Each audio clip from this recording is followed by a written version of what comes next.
तो कल हमने जो किया था, हमने कॉन्टेक्स्ट देखा कि श्लोक संख्या 54 में अर्जुन जो है वो 4 प्रश्न पूछ रहा है कि जो स्थित प्रज्ञ है, जिसकी बुद्धि जो है, जिसका मन जो है वो आध्यात्मिक बुद्धि में स्थिर हो चुका है, उसके क्या लक्षण है, किस तरह से वो बोलता है, अर्थात जब उस पे सुख या दुख आता है तो उसका रिएक्शन किस तरह का होता है।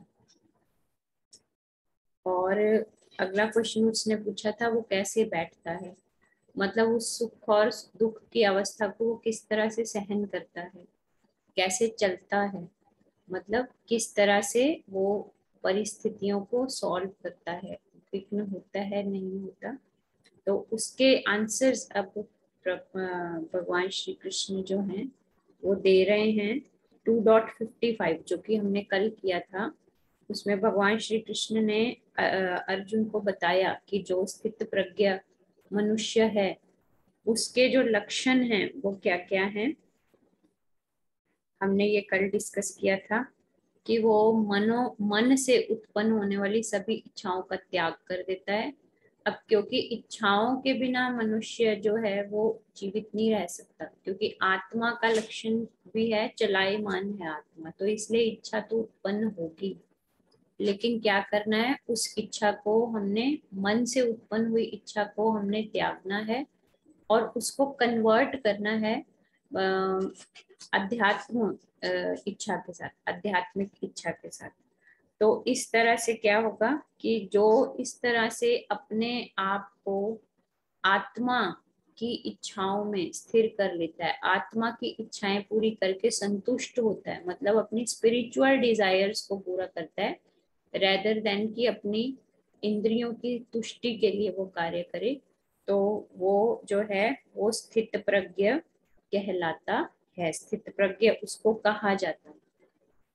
अब आज का श्लोक करेंगे, श्लोक संख्या 56, जिसमें भगवान जो है अब उसको बताएंगे किम प्रभाषेत, किस तरह से बोलता है।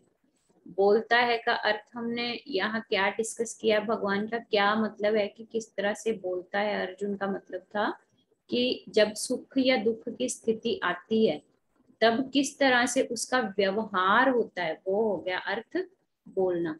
क्योंकि जैसे जैसे हमने ये डिस्कस किया था कि प्रभुपाद इस पॉइंट को बहुत डीप स्ट्रांगली उठा रहे हैं कि बोलने से ही मनुष्य का पता चलता है ना। तो इसलिए कई बार होता है, हमें ये महसूस होता है कि हम तो स्थिर हो चुके हैं भक्ति में, हम आगे बढ़ रहे हैं, हमारे ऊपर जो परिस्थितियां हैं वो प्रभाव नहीं डाल रही। लेकिन वो हमें तब लगता है जब ऑलरेडी परिस्थितियां पॉजिटिव होती हैं। बट जैसे ही परिस्थितियां जो है वो हमारे मन के हिसाब से नहीं चलती, तो फिर हम विचलित होना शुरू हो जाते हैं, है ना, हमें क्रोध आना शुरू हो जाता है, हमें पता नहीं चलता कि हम गुस्से में क्या बोल रहे हैं। और वो है कि किस तरह से बोलता है का अर्थ यही है कि अलग अलग परिस्थितियों में जो उसके मन की स्थिति होती है वो किस तरह की होती है, क्योंकि जो मन की स्थिति होगी भाषा क्या में कर रहे हैं? बोलने में वो जो है वो पता चल ही जाएगा, है ना। तो इसलिए आज भगवान जो है उस क्वेश्चन का उत्तर देंगे, किम प्रभाषेत, किस तरह से बोलता है, अर्थात जब भी उस पर सुख या दुख आता है तो उसका जो आचरण होता है वो किस तरह का है, आज के श्लोक में हम वो करेंगे। पहले हम मंगलाचरण कर लेते हैं। ओम अज्ञान तिमिरांधस्य ज्ञानंजना शलाकया चक्षुरुन्मीलितं येन तस्मै श्री गुरुवे नमः। जय श्री कृष्ण चैतन्य प्रभु नित्यानंद श्री अद्वैत गदाधर श्रीवासादि गौर भक्तवृंद। हरे कृष्णा कृष्ण कृष्ण हरे हरे, हरे राम राम राम हरे हरे, हरे कृष्ण कृष्ण कृष्ण हरे हरे, हरे राम राम राम हरे हरे, हरे कृष्ण कृष्ण कृष्ण हरे हरे, हरे राम राम राम हरे हरे। जय श्री कृष्ण, श्रील प्रभुपाद की जय, निताई गौरंग की जय। तो स्क्रीन शेयर कर रही हूँ मैं। हम पहले श्लोक को पढ़ेंगे, फिर उसका अनुवाद देखेंगे और फिर आगे चलेंगे। तो श्लोक है, दुःखेशवनुद्विग्नमना सुखेषु विगतस्पृह वीतराग भय क्रोध स्थित धीर मुनिरुच्यते। हाँ जी, कौन पढ़ेंगे आज? अथर्व सिंगल। आज अभी इनका माइक कनेक्ट नहीं है, इनको नहीं सुनाई देगा। रश्मि माता जी। जी माता जी। दुखे दुखेशवनो दिग्नमनां सुखेहो विगत स्पृह वीतराग भय क्रोध स्थित धर्मो निरुच्यते। हाँ जी, अथर्व सिंगल।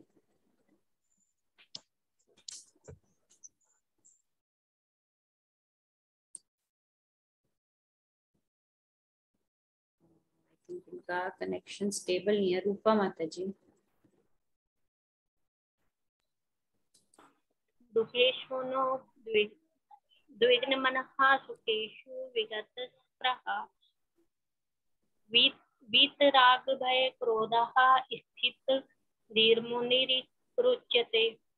हाँ जी, तो इसका अनुवाद क्या है? अनुवाद श्रील प्रभुपाद के द्वारा। श्रील प्रभुपाद की जय। जो त्रय तापों के होने पर भी मन को विचलित नहीं होता, मन में विचलित नहीं होता अथवा सुख में प्रसन्न नहीं होता, जो आसक्ति भय क्रोध से मुक्त है, वह स्थिर मन वाला मुनि कहलाता है। जो पिछले श्लोक में भगवान जिसको स्थित प्रज्ञ कह रहे हैं, वही अब यहाँ आया स्थित धीर मुनि की। स्थित मन वाला मतलब अर्थात मुनि कहलाएगा। तो वर्ड टू वर्ड अगर देखें, दुखे शु अनुद्विग्मना। दुखेशु, दुखेशु मतलब दुख। दुख कितने तरह का होता है? दुख को हम त्रय ताप भी बोलते हैं। ताप का मतलब क्या होता है? टेम्परेचर, है ना, बढ़ना या घटना। त्रय मीन्स तीन तरह से जो अलग अलग तरह के दुख हैं वो हमें मिलते हैं। वो तीन दुख कौन कौन से है? इसीलिए प्रभुपाद ने यहाँ पे दुखेशु को सिंपली दुख की बजाय त्रय ताप लिखा है। त्रय ताप, है ना। पहले ये समझेंगे कि तीन तरह के दुख कौन कौन से हैं। तो दुख जो है वो मेनली तीन तरह के होते हैं, आधि भौतिक, आध्यात्मिक, आधि दैविक। तो सबसे पहले आधि भौतिक दुख कौन सा है? जो हमें दूसरे जीवों के द्वारा प्राप्त होता है, उस दुख को हम बोलते हैं आधि भौतिक। दूसरे जीव कोई भी हो सकते हैं, हमारे रिश्तेदार भी हो सकते हैं, हमारे पड़ोसी भी हो सकते हैं, जरूरी नहीं कि वो इंसान ही हो, वो पशु पक्षी भी हो सकते हैं, मच्छर, कीड़ा, गली का जो गली में फिरने वाले डॉग्स हैं, है ना, पिग्स हैं, वो सारे जो हैं वो इसी कैटेगरी में आ जाएंगे। अगर हमें उनसे कोई दुख प्राप्त होता है, मतलब दूसरे जीवों से कोई दुख प्राप्त होता है, तो उस दुख को हम अधिभौतिक की कैटेगरी में रखते हैं। जैसे अगर हमें किसी ने कुछ कह दिया, है ना, तो अब वो तो कह के चलता बना, लेकिन हम उससे हमारा मन जो है वो विचलित हो गया, तो वो क्या है? अधिभौतिक दुख है। या फिर कभी कैसे होता है कि जो हमारे बच्चे हैं या हमारा फैमिली मेंबर है कोई, उनको कुछ तकलीफ हो गई, बीमार हो गए हैं, या किसी का एक्सीडेंट हो गया, हालांकि हमारी बॉडी में कोई दर्द नहीं हो रहा होता, लेकिन फिर भी उनकी तकलीफ से भी हमें तकलीफ होती है। तो वो दुख हमें क्यों मिल रहा है? क्योंकि वो दुखी है। तो उस तरह के दुख जो है, जो कि हमें दूसरों से प्राप्त होते हैं, अधिभौतिक हैं। जैसे मैं कह रही थी, जरूरी नहीं है कि वो मनुष्यों से ही प्राप्त हो, हमें अगर गली का कुत्ता जो है वो भी जब हम निकलते हैं तो हमें देख के भौंकता है, डराता है, हम डरते हैं, तो वो क्या है, वो भी अधिभौतिक कलेश, अधिभौतिक त्रयताप दुख है। या अगर हम सोने की कोशिश कर रहे हैं, एक मक्खी जो है वो बार बार हमारे चेहरे पे आके बैठ रही है, या हमारे बिल्कुल कान के पास आके भिन भिन आ रही है ना, सोने नहीं दे रही, मन विचलित हो रहा है, तो वो भी अधिभौतिक है। मतलब जो भी दूसरों से हमें कलेश प्राप्त होते हैं, चाहे वो कलेश छोटा हो चाहे बड़ा हो, वो कहलाएगा अधिभौतिक। अधिदैविक, अधिदैविक मतलब प्रकृति से प्राप्त होने वाले जो दुख हैं उनको हम अधिदैविक दुख कहते हैं। प्रकृति से दुख हमें कौन कौन से दुख प्राप्त होते हैं? जिस तरह से बहुत ज्यादा बारिश का आ जाना, बाढ़ हो गई, या कई कई सालों तक बारिश ना आना, सूखा पड़ जाना, या फिर जैसे अब कोरोना का काम चल रहा है काल, तो कभी डेंगू आ जाता है, कभी मलेरिया हो गया, है ना। ये जो है वो हमें डेंगू, मलेरिया, कोरोना जो अधिभौतिक में भी गिना जा सकता है, लेकिन ज्यादातर प्रकृति से आने वाले, जैसे भूकंप हो गया, है ना, इस तरह के जो या बहुत तेज अंधेरी जिसको हम चक्रवात, टॉर्नेडोज कहते हैं, इतना स्ट्रॉन्ग हवा होती है कि आसपास के पेड़ पौधे, खंभे सब उखड़ जाते हैं, कई बार घर जो है वो भी ढह जाते हैं। उस तरह के जो दुख हैं उनको हम बोलते हैं अधिदैविक। दैविक क्यों कह रहे हैं? हम एक तो कह रहे हैं प्रकृति से मिलने वाले दुख हैं, और उनका नाम क्या है? अधिदैविक। दैविक मतलब क्योंकि प्रकृति का संचालन कौन करता है? अलग अलग तरह के देवता करते हैं। तो जब देवता देखते हैं कि जो मनुष्य है, जो जीव है, वो प्रकृति का वी कैन से एक्सप्लॉयटेशन कर रहा है ना, अपनी इंद्रिय तृप्ति के लिए हम प्रकृति को खराब कर रहे हैं। इस पे बहुत ज्यादा डिस्कशन करेंगे नहीं, क्योंकि हमें पता है अलग अलग तरह की फैक्ट्रियां, पेड़ पौधे कट रहे हैं, वो क्या है, हम अपनी इंद्रिय तृप्ति के लिए प्रकृति को परेशान कर रहे हैं। तो इसलिए प्रकृति के संचालन के लिए हर जो देवता है उनको कोई ना कोई एक मिला हुआ है डेजिग्नेशन, है ना, कि ये वर्षा के देवता हैं, ये जो है सूर्य की गति जो है वो सूर्य देवता है, और इसी तरह से कई डिपार्टमेंट्स हैं, है ना। लेकिन वो किसके अंडर काम करते हैं? भगवान श्री कृष्ण के अंडर।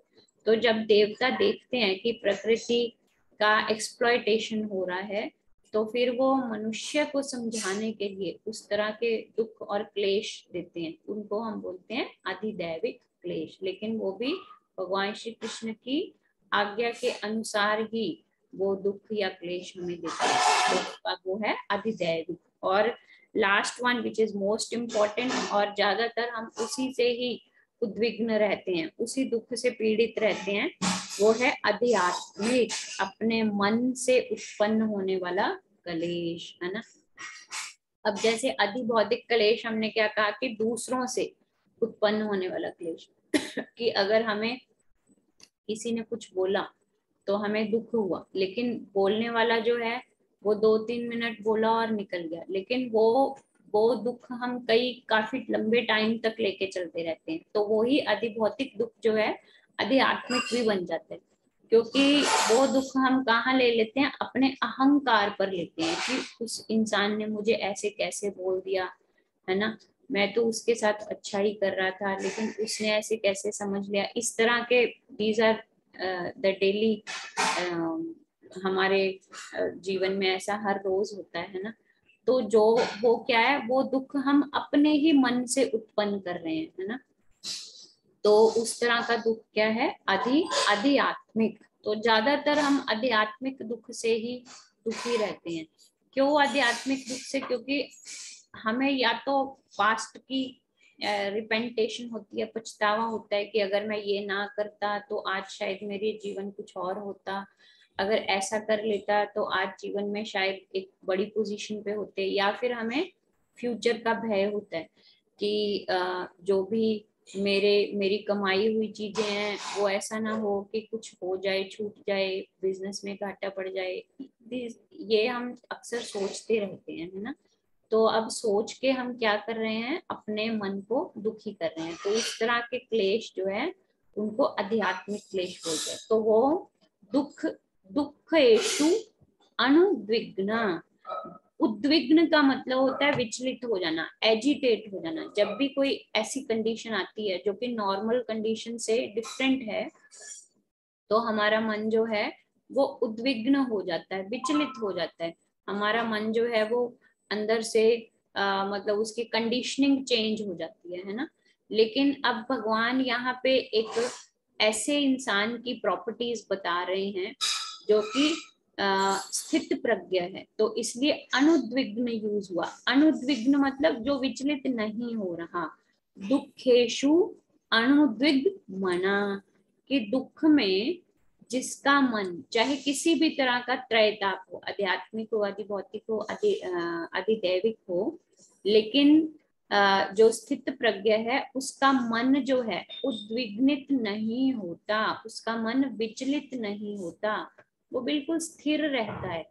क्योंकि उन दुखों को वो किस तरह से लेता है, वो उन दुखों को भगवान की कृपा समझता है। अब भगवान की कृपा कैसे समझता है दुख को, वो ये मानता है कि मेरे पिछले जन्मों के जो कर्म हैं वो इतने बुरे थे कि मुझे अगर ये दुख मिला है तो वो मुझे अपने कर्म बंधन की वजह से मिला है।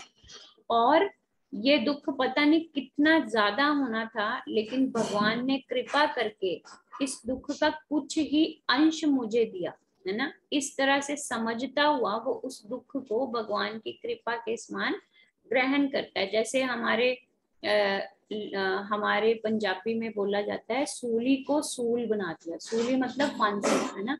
कि मेरा अपराध जो है वो इतना बड़ा था कि मुझे तो फांसी मिलनी चाहिए थी। सूल मतलब कांटा, लेकिन वो भगवान ने छोटा करके बिल्कुल एक कांटे जैसा बना दिया कि मेरे पैर में कांटा चुभा, मैंने निकाला और काम खत्म हो गया।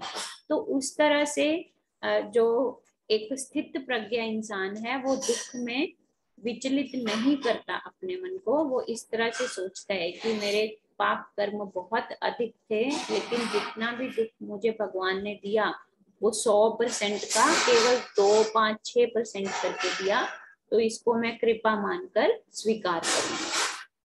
सुखेशु विगत स्पृह, और सुख में वो क्या करता है, विगत स्पृह, रुचि रहित हो जाता है। रुचि रहित मतलब ये नहीं कि सुख आया तो वाह आई हैव अचीव दिस, है ना, मैंने ये प्राप्त कर लिया, तो बहुत खुश होता है, काफी कई कई दिनों तक खुशी मनाता रहता है। हम जैसे लोग जो है वो इसी तरह से करते हैं कि अगर सुख आ गया, छोटा से भी सुख है, तो कई दिनों तक खुशी हम मनाते रहते हैं।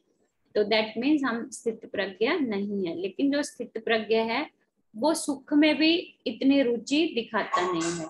सुख को भी वो भगवान की कृपा मान के चलता है कि भगवान की कृपा है जो भगवान ने मुझे इस तरह से आरामदायक घर दिया, सोने के लिए आरामदायक बिस्तर दिया, ऐसा मन दिया जो चिंता नहीं करता, है ना। इस तरह से सुख की स्थिति में भी वो विचलित नहीं होता। ना तो उसे सुख में अहंकार होता है, ना ही सुख में बहुत ज्यादा रुचि लेते हुए वो अपनी डेली भगवान की सेवा को भूलता है। भगवान की सेवा को वो एज इट इज करता रहता है। लेकिन हम जैसे लोग जो अभी अभी भक्ति में आए हैं, और अभी शायद हम आए भी नहीं, हम तो सीख रहे हैं आना, तो हमारे लिए क्या होता है, सुख आ गया तो हमें ये लगता है कि ये तो मैंने ही किया, ये तो मेरे पुण्य कर्मों का फल है ना। और उस कंडीशन में क्या होता है, हम सुख को भोगने में इतना लग जाते हैं कि भगवान का स्मरण जो है वो हम भूल ही जाते हैं। और दुख में भी सारे का सारा जो क्रेडिट है दुख का वो हम भगवान को देते हैं कि क्या भगवान को मैं ही मिला था, मैं ही मिली थी, इस तरह से मेरी जो लाइफ है वो इसी तरह से दुख ही दुख भगवान दिए जा रहे हैं, है ना। लेकिन एक स्थित प्रज्ञा क्या करता है, दुख और सुख को समान समझता है। ना तो दुख में विचलित होता है, ना ही सुख में बहुत ज्यादा उछलने शुरू हो जाता है। कैसे होता है ये कंडीशनिंग, कब आती है, वो अगली लाइन में बताया जाएगा। वीत राग भय क्रोध। वीत मतलब मुक्त, मुक्त हो जाता है वो जब कुछ संगों से, है ना, कुछ चीजों के संगों से, कुछ भावनाओं के संग से जब वो मुक्त हो जाता है, तब इस तरह की कंडीशनिंग जो है वो बनती है कि दुख और सुख को समान अवस्था में वो लेता है। लेकिन वो कंडीशनिंग कौन सी है, किस किस चीज को उसको मुक्त होना पड़ता है? राग, राग मतलब आसक्ति। उसको आसक्ति से वो छूटा हुआ होता है, आसक्ति से मुक्त है। आसक्ति किस चीज से? आसक्ति हर उस चीज से जो कि हमें, हमारे लिए दुख का कारण बन सकती है, या जो हमें भगवान से दूर लेके जा रही है। जैसे मान लीजिए अगर हमें हमारे शरीर से ही आसक्ति है ना, हम इतना आराम में रखते हैं अपने शरीर को कि सुबह उठना नहीं चाहते हैं, भगवान के नाम की माला करने के लिए ब्रह्म मुहूर्त में नहीं उठना चाहते, वो शरीर के साथ हमारी आसक्ति है ना, तो उसको त्यागता है। उसी तरह परिवार के साथ आसक्ति, परिवार के साथ आसक्ति को त्यागने का ये मतलब नहीं है कि अब हम परिवार की केयर ही नहीं करेंगे।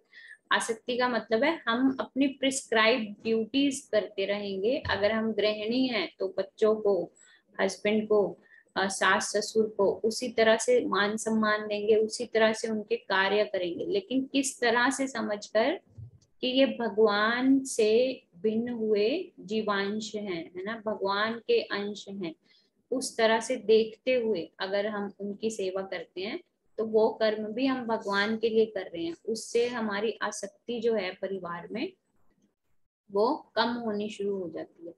और किस किस चीज से मुक्त होता है वो? क्योंकि जब आसक्ति होगी तो चिंता होगी, है ना, आसक्ति है तभी चिंता है। किस तरह से चिंता है? अगर हम परिवार के साथ बहुत ज्यादा आसक्त हैं तो हमें चिंता है कि बच्चों का फ्यूचर क्या होगा, कम से कम हम इतना तो धन इकट्ठा करके जाएं कि बच्चों को एक आरामदायक जीवन जो है वो मिले, बच्चों के पास घर हो जब हम नहीं हो, है ना। तो ये आसक्ति से क्या उत्पन्न हुआ? भविष्य की चिंता उत्पन्न हो रही है ना। और अगर आसक्ति धीरे धीरे धीरे धीरे करके समाप्त कर दी जाएगी तो क्या होगा? अब हमारी आसक्ति उनके साथ है, अटैचमेंट है, लेकिन किस तरह से है कि जिस तरह से मैं भगवान का जीव हूँ, भगवान का अंश हूँ, ये भी भगवान के अंश हैं, और भगवान अपने अंशों को की जरूरतों को हमेशा पूरा करते हैं। अगर ये सोच हम डेवलप कर लेते हैं धीरे धीरे धीरे धीरे तो क्या होगा? भविष्य की चिंता फिर नहीं होगी, है ना। और जब चिंता होती है तो क्या होता है? तो दो और चीजें पैदा होती है, क्रोध और भय। वीत, राग, भय, क्रोध, तीन चीजों से मुक्ति जब मिलेगी तभी स्थित प्रज्ञा की कंडीशन पर आएंगे। और वो तीन चीजें क्या है? राग मतलब आसक्ति। अगर आसक्ति है तो भय है, किस चीज का? जैसे हमने अभी डिस्कस किया, फ्यूचर का भय है ना। जिस भी चीज से आसक्ति है, अपने घर से बहुत ज्यादा आसक्ति है तो वो भी डर रहेगा, कहीं ऐसा ना हो कि बिजनेस में घाटा पड़ जाए और मुझे ये घर बेचना पड़ जाए, है ना। या बच्चों में हमारी बहुत ज्यादा आसक्ति है, कहीं ऐसा ना हो कि बच्चों के विवाह हो जाएं और ये हमसे दूर चले जाएं। अगर हमारी अपने शरीर के प्रति आसक्ति है कि मैं सुबह उठना ही नहीं चाहता, या शरीर की बहुत ज्यादा हम केयर करते हैं तब भी हमें डर रहता है कि अरे ऐसा ना हो कहीं मुझे कोरोना हो जाए, मैं बाहर निकलूं और मैं वापिस आऊं तो कोरोना लेके आऊं, है ना। ये क्या हुआ? आसक्ति है तो डर उत्पन्न हुआ। और डर फिर किस चीज को जन्म देता है? क्रोध को जन्म देता है ना। क्योंकि जब ऐसी अवस्था आ जाती है कि हमें चिंता सताती है तो चिंता में फिर मन जो है वो स्थिर नहीं रह पाता, और जब मन स्थिर नहीं होगा तो जो हमारे भाव हैं फिर वो चेंज होने शुरू हो जाएंगे, और वो किस में कन्वर्ट हो जाते हैं? वो भाव क्रोध में कन्वर्ट हो जाते हैं, है ना। अगर हम क्रोध को उजागर करते हैं तो अपनी वाणी के ऊपर कंट्रोल नहीं रख पाते, किसी ना किसी को कुछ ना कुछ कह देते हैं जिससे उसका मन उद्विग्न हो जाता है। और अगर क्रोध को अपने ही अंदर पालते रहते हैं तो फिर हमें अपने शरीर से फिर बाद में दुख भोगने पड़ते हैं। तो इस तरह से मतलब इन 3 चीजों से जब जो मनुष्य है वो छूटता है, आसक्ति से छूटेगा तो डर नहीं रहेगा, डर नहीं रहेगा तो क्रोध की उत्पत्ति नहीं होगी। क्योंकि अगर डर ही नहीं है ना, डर किस अवस्था में नहीं होगा, जब भगवान में हमारा पूर्ण विश्वास होगा कि जो भी दे रहे हैं वो आज तक ही भगवान ने ही दिया है, आगे भी मेरी उतनी आवश्यकताएं जरूर पूरी करेंगे जितने में मेरा जीवन चलता रहे, है ना। तो ऐसी सोच जब डेवलप हो जाएगी तो क्या होगा, डर से मुक्ति मिल जाएगी। और जब डर से मुक्ति मिल जाएगी तो क्रोध पैदा होने का कोई प्रश्न ही नहीं उठता। तो इसलिए इन तीनों से मुक्त होता है जो स्थित प्रज्ञ है। इन तीनों से मुक्त होने के कारण ही वो ना तो दुख में विचलित हो रहा है और ना ही सुख में ज्यादा उछल कूद करता है। तो आगे भगवान क्या कह रहे हैं, स्थित स्थित धीर मुनि उच्यते। उस तरह से स्थित मन वाले इंसान को ही मुनि कहा जा सकता है। पर्पट में प्रभुपाद ने मुनि से ही स्टार्ट किया है। मुनि जो है प्रभुपाद कह रहे हैं डिफरेंट टाइप्स के होते हैं, है ना। जैसे मुनि शब्द एक्चुअली कहाँ से आया, मौन से, है ना, कि जो मौन रहना पसंद करते हैं वो मुनि है। लेकिन प्रभुपाद इस पर्पट में तो नहीं, मैंने कहीं और पढ़ा था, कॉन्टेक्स्ट मुझे याद नहीं है कहाँ पढ़ा था। प्रभुपाद बहुत ही स्ट्रांगली कहते हैं कि जो अपने जीवा के वेग को इतना कंट्रोल कर लेता है कि वो कुछ बोल ही नहीं रहा, है ना, उसको मुनि नहीं कहा जाएगा। मतलब जैसे हमने देखा है कई कई जो सो कॉल्ड साधु लोग जो हैं वो ऐसे होते हैं कि वो कई कई सालों तक ना बोलने का प्रण ले लेते हैं कि अब 1 साल मैं नहीं बोलूंगा, या चतुर्मास चल रहा है तो इस 4 महीने में मैं नहीं बोलूंगा, है ना। लेकिन वो क्या करते हैं, अब ना बोलने का पर्पस क्या है कि हम अपनी वाणी के वेग पे कंट्रोल रखें और मन को कहाँ स्थित करें, भगवान में स्थित करें। लेकिन वो क्या करते हैं, या तो पेपर पे लिख के कुछ बता रहे हैं या इशारों से कुछ बता रहे हैं, है ना। इट मीन्स कि उनका जो ध्यान है वो तो अभी भी भौतिक दुनिया में ही है। तो इसलिए प्रभुपाद कह रहे हैं कि इस तरह के मौन का कोई फायदा नहीं है। या अगर कोई ऐसा मौन भी धारण करता है कि वो बिल्कुल शांत अवस्था में है, तो भी प्रभुपाद कह रहे हैं वो मौन भी जो है वो इतना ज्यादा इफेक्टिव नहीं है। अगर हम मौन को इस तरह से ले कि अगर बोलेंगे तो केवल भगवान के विषय में बोलेंगे, और अगर भगवान के विषय में बोलने के लिए हमारे पास कुछ नहीं है, मतलब हमें इतनी नॉलेज नहीं है कि हम भगवान के विषय में बोल सकें, या हमारे आसपास ऐसे लोग नहीं हैं जो भगवान के विषय में सुनना नहीं चाहते, तो तब अगर तब चुप रहा जाए तो वो मुनि है ना। तो इसलिए प्रभुपाद मुनि की ये डेफिनेशन देते हैं कि अगर बोले तो केवल भगवान का स्मरण करें, भगवान का गुणगान करें, इधर उधर की फालतू की बातें नहीं करें। और अगर आसपास ऐसा माहौल नहीं है कि भगवान की बात सुनने के लिए कोई इंटरेस्टेड नहीं है, तब मौन धारण करना ठीक है। तो ये तो मुनि की डेफिनेशन हमने कही। अब इसके इसी के अकॉर्डिंग एक बहुत सुंदर कथा है, आप सबने शायद सुनी होगी, ये दुख में विचलित नहीं होना और सुख में जो है वो बहुत ज्यादा खुश नहीं हो जाना, आनंदित नहीं हो जाना। तो ऐसी स्थिति में जब कोई आ जाता है तो वो ही मुनि कहलाता है।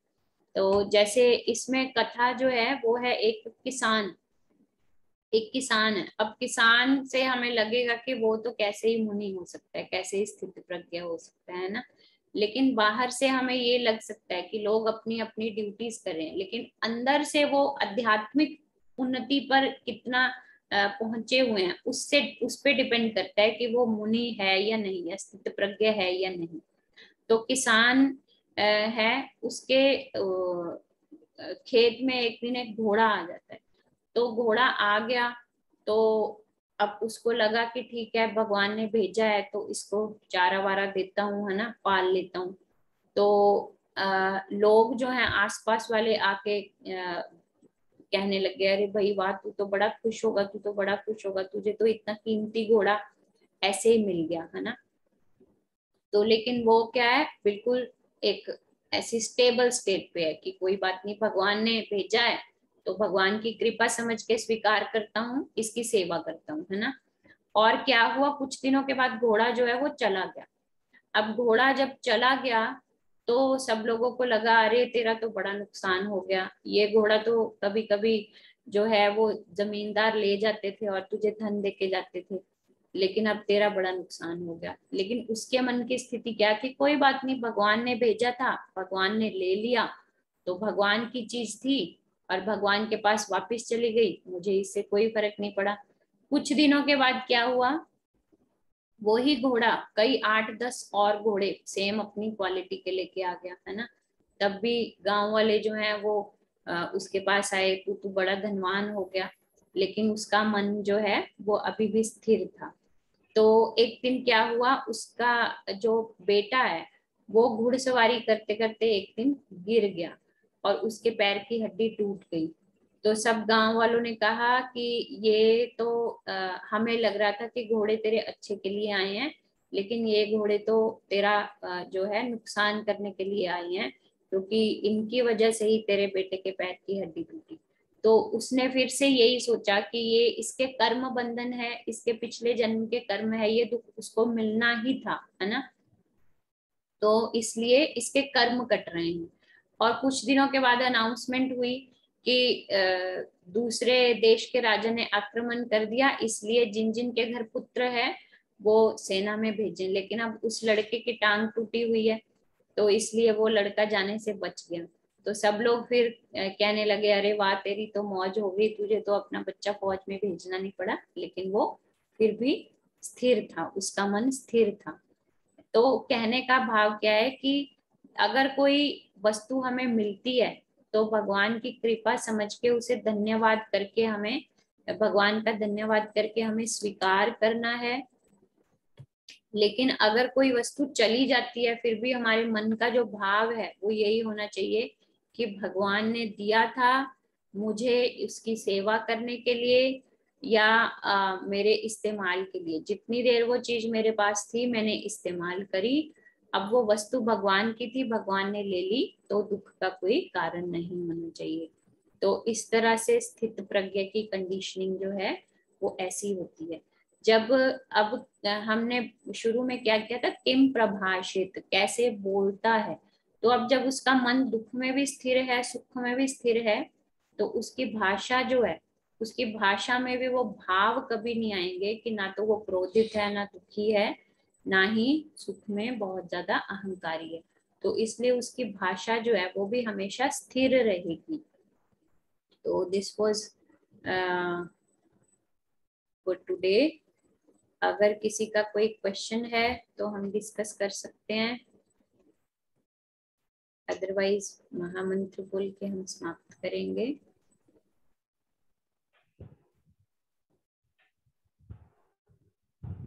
हरे कृष्णा कृष्ण कृष्ण हरे हरे, हरे राम राम राम हरे राम हरे राम हरे राम हरे। राम हरे हरे। हरे कृष्ण।